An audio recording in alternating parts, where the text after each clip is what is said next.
good morning. Magandang umaga, Pangasinan. Nandito na naman tayo sa ating programang Kapihan sa Malayan. Araw ng Lunes, Miyerkules at Biyernes alas 8 ng umaga. Ngayon po, ang aking makakasama ay si Gerald Ramos. Gerald, bumati ka muna sa ating mga viewers. Maraming salamat, Kuya Freddy, sa napakagandang introduction. Ayan, magandang umaga po sa lahat po ng viewers ng ating Kapihan sa Malaya. Napaka-exciting, Mayor Sir Freddy, sapagkat first time po dito, ganito pala ang ambience dito. Oo, wala si paring partner Edwin saka si partner Perso dahil may commitment sila. Opo. Bago tayong magpatuloy at bago natin i-introduce ang isang at panauhin, gusto ko po munang bumati sa mga taga Lingayen, ayan, at saka sa Bugalyon. Galing po tayo dyan nung isang araw. Magandang umaga po. At syempre, lahat po ng ating mga kababayan na nasa overseas, yung mga OFW, magandang umaga po. Mag-iingat po kayo lagi kung saan man kayo naroroon. Tama po. Ngayon, meron tayong panauhin na naimbita natin siya dito upang makapanayam natin. Siya po ay 3-termer board member ng 5th District Pangasinan, former Vice Mayor of the Municipality of Alcala, former Councilor of the Municipality of Alcala, at ang una niyang sabak sa politika noon, dati siyang SK Chairman ng Poblasyon Ordaneta. Wow. Mga kababayan, ikinagagalak ko pong ipakilala sa inyo si Nino Arboreda. Magandang umaga po, sir. Ayan. Good morning po, sir. Good morning. Good morning po, Sir Nino. Good morning po. Maraming salamat, sir, sa paunlak ninyo sa aming imbita na maging bahagi ng ating programang Kapihan sa Malayan. Bumati po muna kayo, sir, sa ating mga viewers at mga kababayan sa Pangasinan. Una-una sa lahat, binabati ko lahat ng mga kababayan natin dito sa lalawigan ng Pangasinan. Mas lalo na po sa mga kababayan po natin sa ikalimang distrito ng lalawigan mula Bautista hanggang Sison. Magandang umaga po sa ating lahat. Ayan, siya po ang ating former 3-termer board member, Gerald.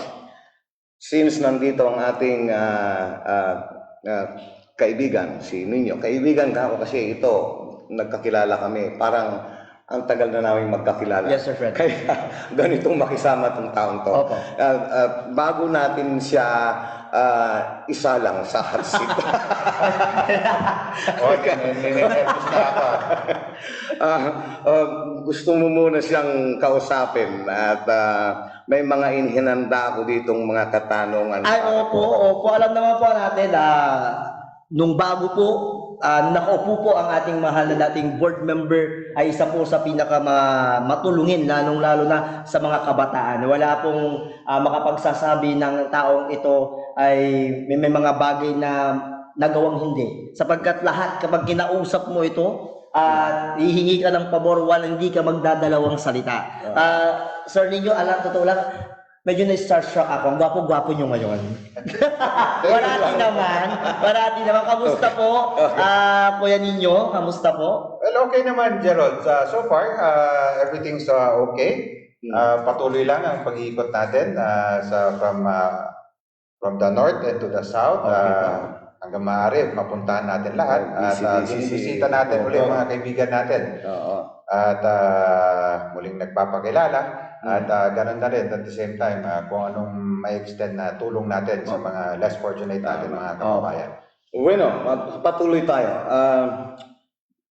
Meron po kaming inihanda dito na mga katanungan. So, sana okay lang sa inyo. Okay lang, sir. okay lang po, ma. Huwag nyo lang papakantahin. Okay. Paano ba napasok sa politika ang isang Nino Arboleda? Paano po kayo nagka-interest na manilbihan sa bayan? Okay, Kuya Freddy, honestly, I started at a very, very young age. Mga ilang taon kayo nun, sir? Officially, Mga ilang taon kayo nung nag-start? Nung nag-start po ako, I started at the age of 16. 16? Opo, Wow. Pero before that, Kuya Freddy, sa school politics ako nagsimula. School politics? School politics. Oh, wow. Since As far as I could remember, I'm not sure kung pati kinder, pero sure ako from grade 1 up to I graduated college, I was very active in school politics. So from there, namulat na ho tayo sa paglilingkod. I started serving my classmates muna. Then, siyempre from classroom treasurer, step by step po lahat po yan. And then, I also came from a family of public servants. The half-brother of my father was the first city mayor of the city of Urdaneta. I see. Si former Mayor Dr. Rodolfo Paraino. And ganoon din po ang aking uncle na si former board member Manoy Carancho. Aking grandfather, the cousin of my grandfather was the former Senator Cipriano Primicias. So kung ang makikita ho natin, Sir Freddy, is yung lineage namin is talagang come from a public servant. So naisipan ko, Kuya Freddy, na bakit hindi ko rin kaya subukan. Lahat naman po tayo may angkin talino at galing sa paglilingkod po sa taong bayan. Kaya nung ako po nabigyan din ng tsansa na kumandidato po noon, at the age of 16, bilang SK chairman sa Barangay Poblasyon. That time, it was the municipality of Urdaneta pa. Hindi pa Hindi pa siya syudad. So, pinagpala po tayo. Pinagsimulan po naman po natin is napaglingkuran yung mga kabataan ng Barangay Poblasyon. So, doon po kayo talaga nagsimula as a SK chairman sa bayan ng Urdaneta. Yes. Nung hindi pa siya syudad. Tama po. Sa panahon kayo ay naging SK chairman ng poblasyon sa Urdaneta, may mga natatandaan ba kayo na nagawa nyo o na napaglilingkod para sa kabutihan ng Urdaneta, lalo na yung mga kabataan? Ano yung mga yung parang noted talaga na nagawa nyong? Well, Freddy, sa Barangay Poblasyon sa Urdaneta, that time, ang pinaka-campaign po talaga noon was yung about sa drugs, sa illegal na gamot. During that time, early 90s, mid-90s, talagang hindi ko sinasabing rampant ang drug. But it's there already. Meron na po. Pero yung information about drugs and everything, yung paggabay sa mga susunod na henerasyon, yun po isa sa mga tinutukan po natin.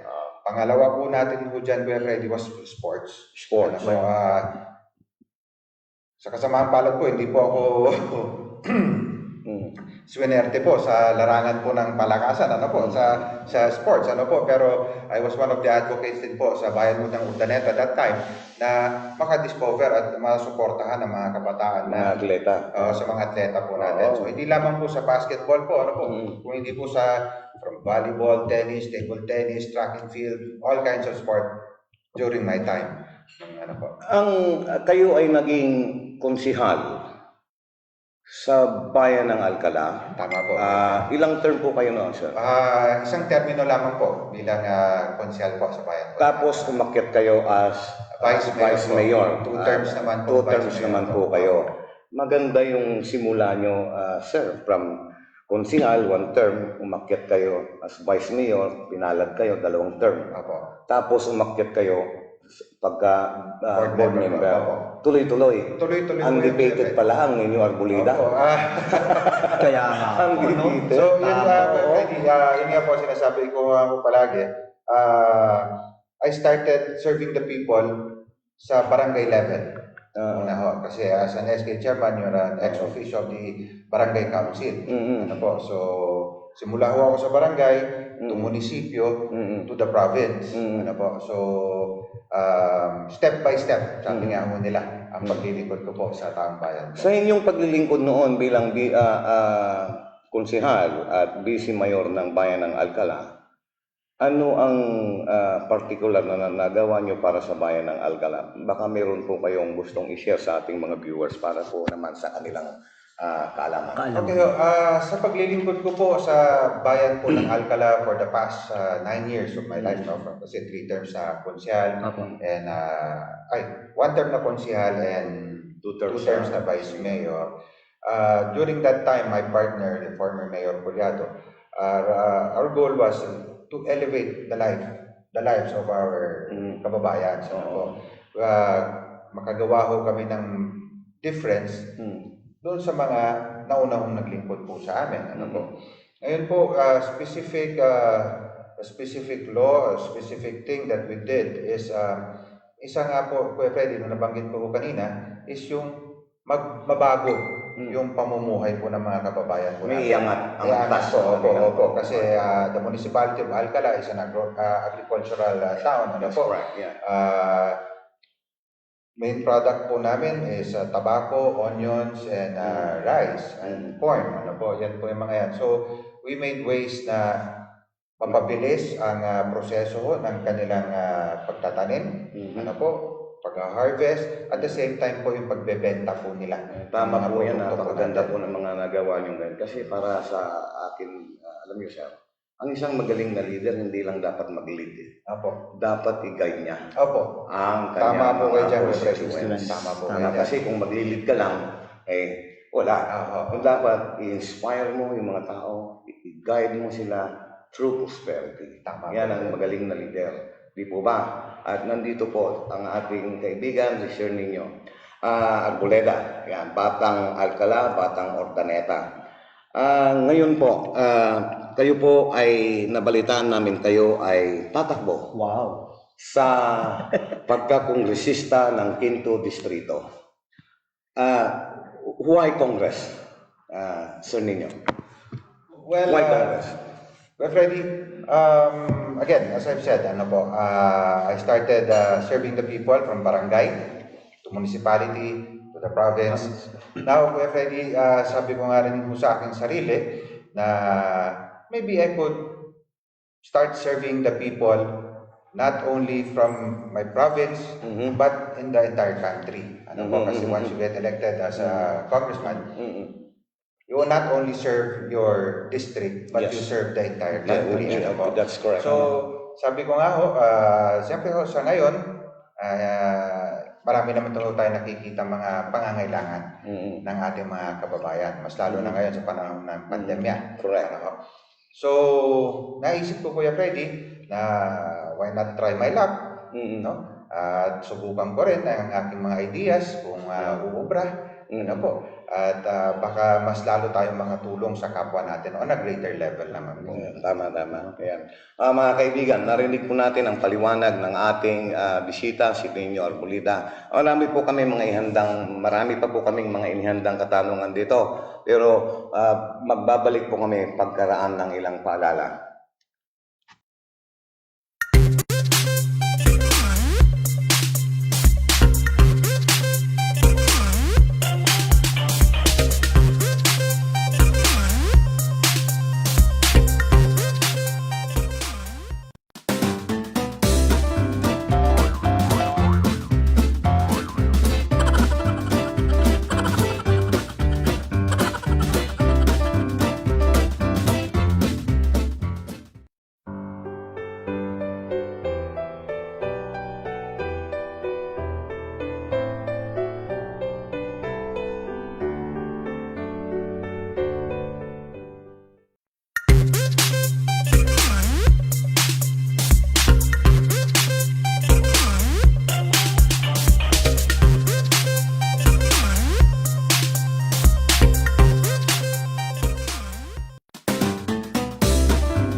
Ayan, nandito naman tayo. Muli nagbabalik dito sa ating programa, ang Kapihan sa Malayan, at ang ating oras ay alas 8:20 ng umaga. Pero baka may gusto kang batiin sa mga kababayan natin kung saan-saan sa bayan ng mga Taren. Darating po kami dyan very soon. Ayan po, maraming salamat, Sir Freddy. Gusto ko pong batiin yung partner ko, natutulog pa po yung partner ko eh. Hi, partner Jopel.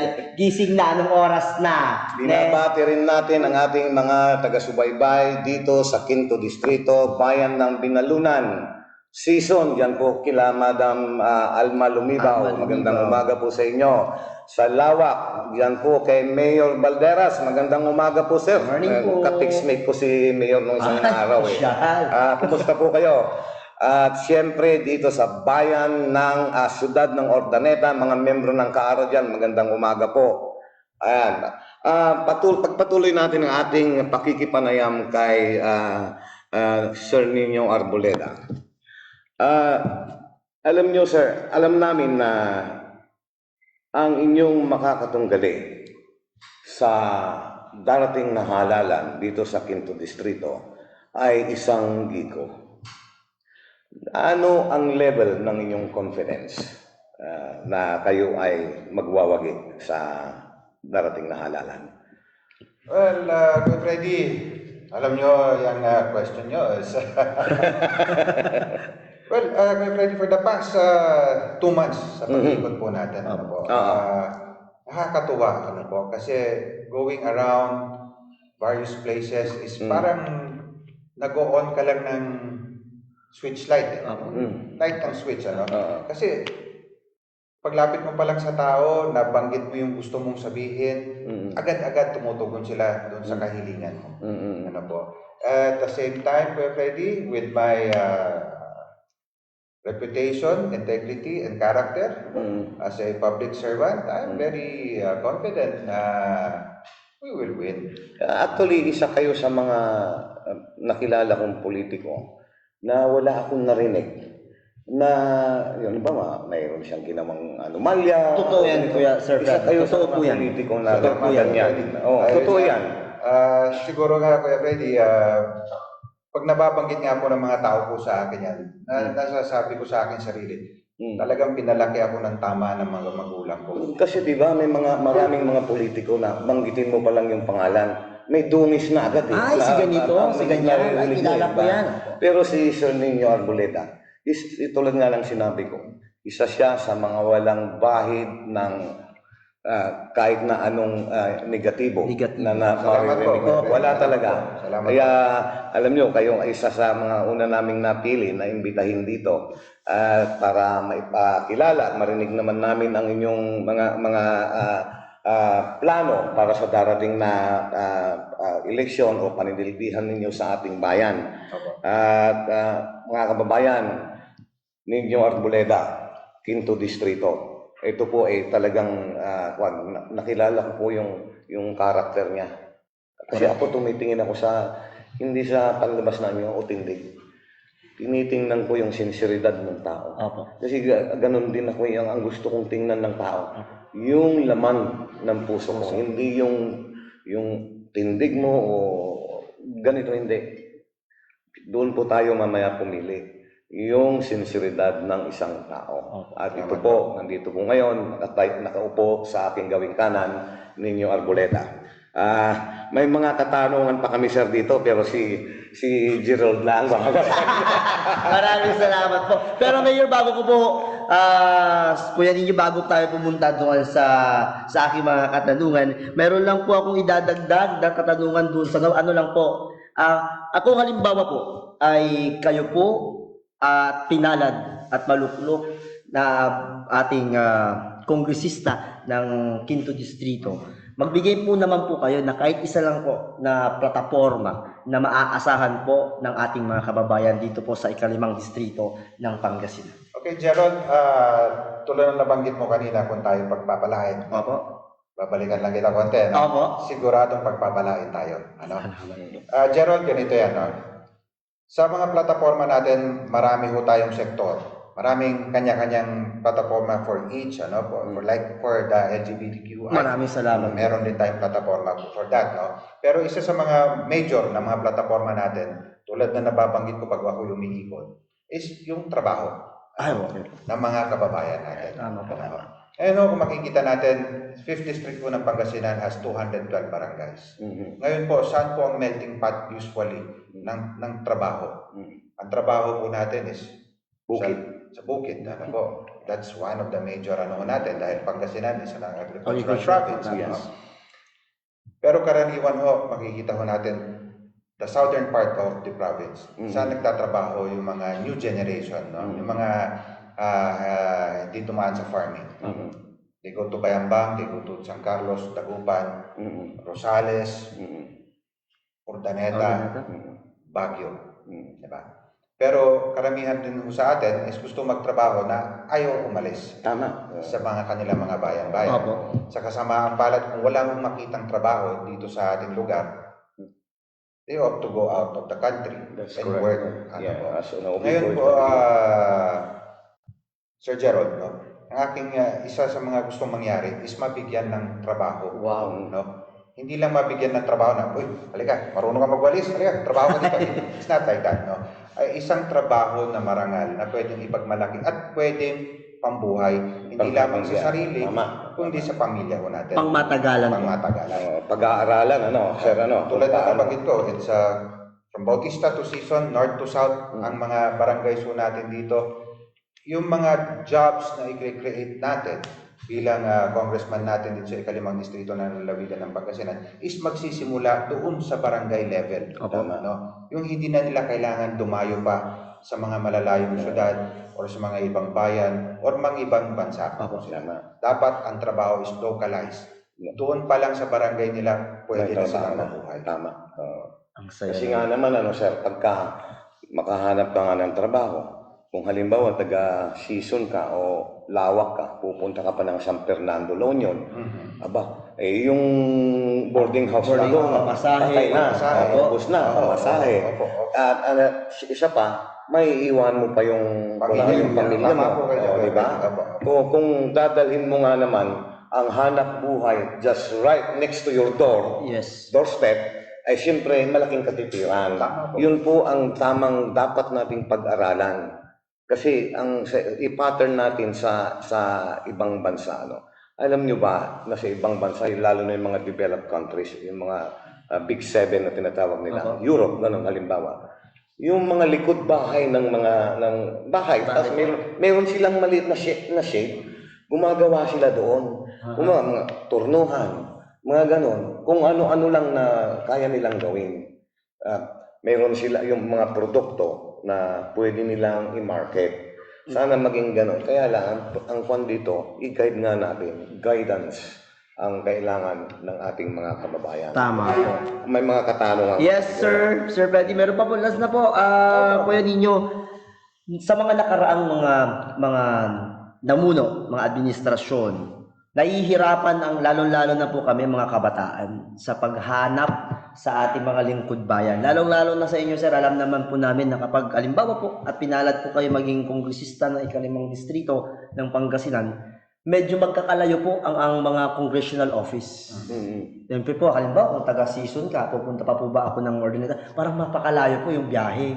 Sana po, kung magbibigyan po kayo ng pagkakataon, mas maganda po siguro na magkaroon po kayo ng kahit maliit man lang po siguro na office sa bawat bayan na nasasakupan ng Quinto Distrito po. Para mas malapit po kung ano man po yung mga hinaing po. Halimbawa, galing kaya po sa amin, Sir Nino, sa sektor ng LGBT, napakadaming mga katanungan, mga kailangang gusto naming makahingi ng katanungan at mga paghingi ng mga bagay-bagay na maaaring makatulong sa amin, lalo-lalo na sa panahon ng pandemic na ito, Kuya Ninyo. So, ito pa po, medyo ninenervyos po ako sa tanong kong ito. Ewan ko lang. Ito po, medyo personal po itong katanungan nito, Congress. Matanong ko lang po, mayroon na po ba kayong Pwede, okay lang po ba na tanungin namin kayo sa ganitong uri ng katanungan, Kuya Ninyo? Okay lang. Okay. Pamilyado na po ba kayo? Yes, Gerald, Okay pamilyado po. na. Pamilyado na po. Mayroon na rin po ba kayong mga? Meron, Gerald, meron. Ilang taon na po ang inyong panganay, sir? Ang aking panganay is si 16 this coming December. Babae po. Babae. Wow. Ilan po sila, sir? 3. Ay, 3 po. Bali, ilang taon na po ang pangalawa at ang pangatlo? Okay, lahat sila is 3 years ang difference nila eh. So, kung kasi December din yung pangalawa. So, 16? Sabihin na 16, 13, then 10. Ayan po. Sa panahon ngayon, if ever po, Sir Ninyo, ano ang magiging part ng inyong may bahay? Kung halimbawa po, para makatulong po sa inyo, ano po magiging part? Bago mo sagutin yan, Sir Ninyo. Bago mo sagutin yan, babati muna ako sa ating mga watchers. Nag-iisipan mo ang... Binabati natin ang ating mga nanonood dyan, si Jonalyn Tadio from Season, Lourdes Malagday, Sir, good morning, sabi niya from Hong Kong. Wow. Bernalyn Imana, good morning, sir, sabi niya from Pusurubio. Glenda, magandang umaga po, sir, sabi niya from Pusurubio din. Jane Arcangel, magandang umaga po, magandang umaga rin po. Good morning, sabi ni Vivian sa Pasap. Magandang umaga rin po, maraming salamat po sa inyong panunood. Nanonood din sila Cecil Villanueva, ako si Crisel, Mark Jorin Esperanza, Hilda Bornal from Dilan, si Charm Soriano dito sa Barangay Rosario, Rowena Flores Guleng, magandang umaga, maraming salamat. Ay naku, napakarami pa talaga, hindi ko na po kayo Correct. basahin lahat, mauubusan po tayo ng oras. Pero anyway, balik po tayo kay Congressman, kako na lang kasi Salamat, kay Congressman Nino Arboleda para sagutin yung katanungan kanina ni Gerald na ang tanong mo kanina, uulitin ko lang. Kung kayo po ay pinalad na maupo o maluklok bilang representante di Kamara, representante di Kamara ng 5th Distrito, ano daw po ang magiging papel ng inyong kabiyak o may bahay? Mayroon po ba? Yes, Kuya Freddy, ako po'y pinagpala ng aking kabiyak sa buhay is isang lingkod bayan din. Siya po'y 3-termer na konsyal sa bayan naman ng Dasol. Sa primero distrito naman natin. So, nung ako'y, hindi ko masasabi, nung ako'y nagpaalam na ako'y desisyon ako na lumabang congressman ho natin dito sa 5th Distrito. Pero ever since naman, nung ako'y bukal pa, board member, she was always there to support the projects and everything. Ayun na nabanggit ko nga rin sa kanya na pag tayo'y nakaupo na bilang isang congressman ng ika-5 distrito ng lalawigan ng Pangasinan, is dapat meron din siyang mga proyekto at programa. And then she was very eager and very happy na tumugon doon sa sinabi ko. Sabi nga niya, bilang ikaw ang ama ng distrito, siyempre bilang asawa mo, sabi niya gano'n sa akin, ako pa rin ang partner mo sa 5th Distrito sa paglilingkod sa taong bayan. Tama po. May mga nakahanda na nga rin po sa mga proyekto at programa sa mga kababaihan po natin. Sa mga kapatid po natin sa LGBTQI. Mas lalo na po doon sa mga less fortunate na mga bata. May mga nakahandang mga programa na rin po yung magiging mami rin po natin dito ho sa 5th Distrito po ng Pangasinan. So, po, Sir Freddy, excited po, kung bakit na-excite po kaming makilala ng personal ang magiging unang ina ng 5th Distrito. Basta't po papalarin po ang ating, syempre sasabihin ko na Congressman Nino Arboleda sa darating na halalan. Ayan po. So, Sir Nino, punta na po tayo sa ito. Nanonood po ba kayo nung yung ni Boy Abunda? Boy Abunda. Opo. Parang yung fast talk po. Alam niyo po ba yun?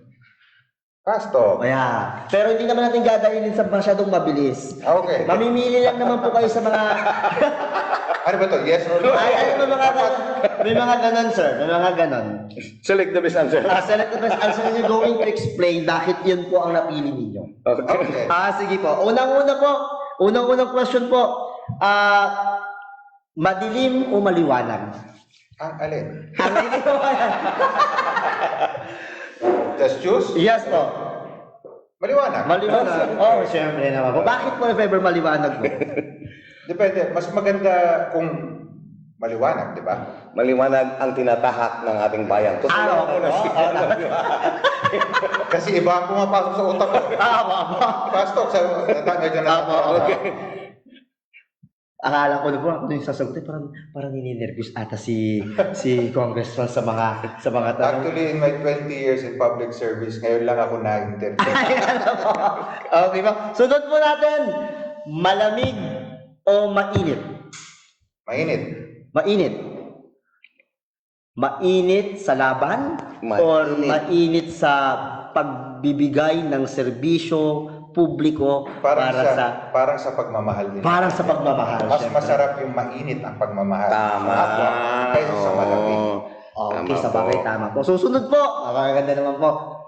Malalim or mababaw? Malalim. Malalim. Malalim ang pagmamahal. Siyempre. Ayan.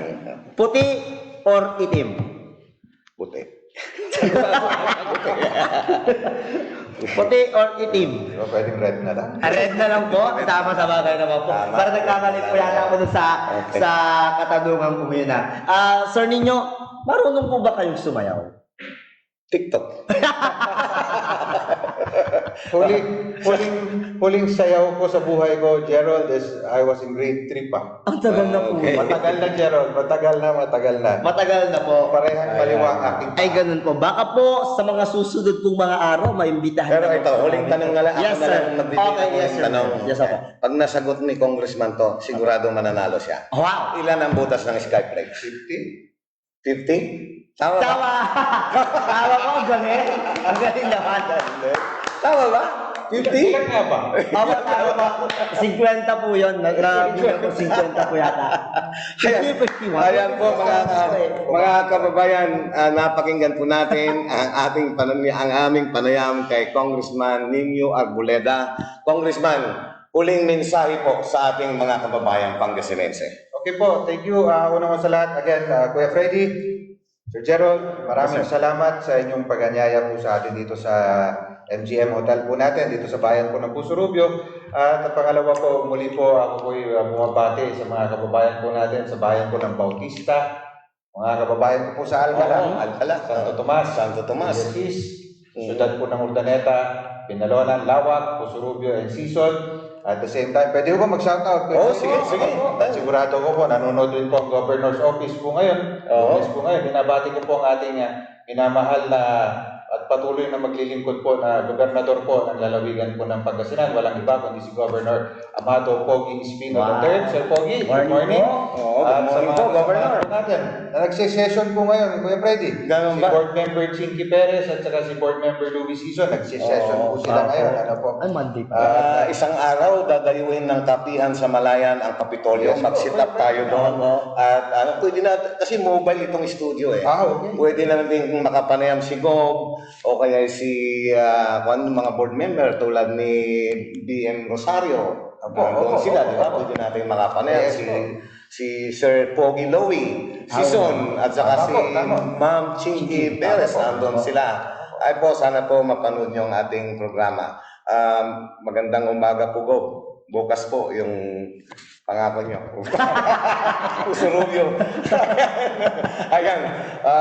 Bago po tayo mamaalam, ayan po, maraming salamat, Congressman. Pagpalain po kayo. Pagpalain mo sana tayo. po kayo po ay pala rin na maupo bilang representante ng 5th Distrito. Salamat po. Pagdating po ng araw. Maraming salamat po, sir. Thank you po.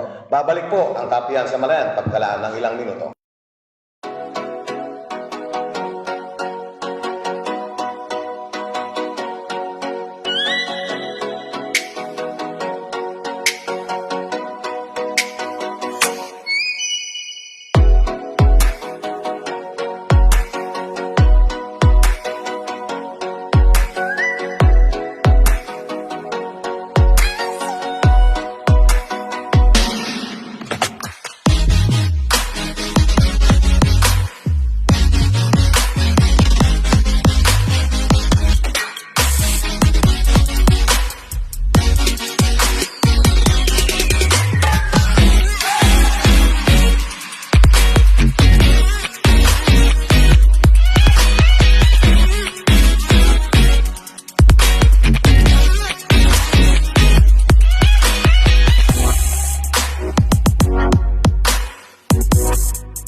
Magandang umaga po ulit. Muli, nagbabalik kami dito sa ating programa, Kapihan sa Malayan. Kanina, binati natin ang mga taga-Kapitolyo. Sila, Go, alam ko may sisim sila ngayon. Batiin din natin ang ating mga kababayan dyan sa bayan ng Santo Tomas. Ayan, Villasis, magandang umaga po. Marami tayong kwan dyan, kahit sa Umingan, tayo, marami tayong mga members dyan. Siguro aabot din ng 1,000. Kasi ang buong Kaaro, Pangasinan, naabot na ng 40,000, 40,000 members buong Pangasinan. Iba pa po yung iba pa yung mga binubuo nating chapters. Tulad ng Aguilar chapter, mayroong 3,600 members. Ang dami naman. Manawan, Mapandan, Santa Barbara, patuloy na dumadami ang member niyan. Bautista, kabubuo lang natin kahapon. Season kahapon po, din. Pero patuloy silang nag-i-invite. Maraming salamat po. Mag-join po kayo sa mga chapters ng Kaaro sa inyong bayan. At pag umabot po tayo sa bilang na maganda, ay kami po ay dadayo dyan at magpapalaro at magsishow ng Loud Lunch. Wow! Yan, sa inyong bayan. Gusto po namin kayong makasalamuha sa mga darating na araw. Pero mag-member po kayo ng Kaaro chapter sa inyong bayan. Halimbawa po, Kaaro Kalasyaw chapter, ganyan. Mag-member po kayo para dalawin po namin kayo dyan. Sir ninyo, baka may gusto ka pang i-shout out dyan. Mga nagpapa-shout out sa iyo. Bago tayo tuluyang magpaalam. Ayan. Ay, si Sir Nicky Boy Reyes pala. Yes, sir. Magandang umaga po, sir. Dalaw po kayo dito, sir, kasi gusto po kayong makilala ng mga taga-Quinto Distrito, lalong-lalo na po dito sa bayan ng Pusurubio. Wow. At inihintay po namin kayo, sir, para makadaupang palad namin naman kayo. po. Ayan. Bueno, wala ka na bang babatiin, Jerome? Doon na lang po sa sa susunod po pala ng episode ng ating Loud Lunch tuwing Sabado. Again, inaanyayahan po natin ang mga may kakayahan sa pag-awit. Lalong-lalo na po yung mga, hindi na po dito sa bayan ng Pusurubio, maging po sa iba't ibang munisipalidad ng Pangasinan. Open po ang audition, mag-start po yan tuwing alas 10 ng umaga hanggang alas 4. Tama po ba ako doon, Sir Freddy? Tama. And then, Sir Freddy, okay na po ba tayo doon sa mga maglalaro natin para doon sa pera o bangag, yung mga members po ng ating LGBT? Tama. Inaanyayahan po namin ang lahat ng member ng LGBT sa darating na Sabado. Kami po ay kukuha sa inyong hanay na upang maglaro ng pera o banga. Kaya humanda po. Alam mo itong sektor na ito, yung LGBT, madalas naiitsipwera sila. Totoo po yan, sir. Pero dito po, hindi po mangyayari yan. Lahat po kayo, anuman po ang antas ng inyong buhay, may puwang po kayo sa aming puso. Wow, Kaya sa darating na Sabado, aabangan namin ang pagdating ng mga kapatid nating LGBT. Maraming salamat po, Sir Fred. Okay, magpapaalam na po tayo. Maraming salamat sa patuloy na pagsubaybay sa ating programa. Mamamaalam po kami, pero muling babalik sa araw ng Miyerkules, ganito rin pong oras. Inad-araw, takayon amin. Mamaalam ka na. Maraming salamat again. Magandang umaga sa lahat po ng mga ating mga masugid na taga-subaybay. Maraming salamat. Good morning po. Congressman, mamaalam na tayo. Ulit, maraming salamat po sa ating lahat at stay safe sa ating lahat. Ingat po kayo. Bye-bye. Inad-araw, takayon amin.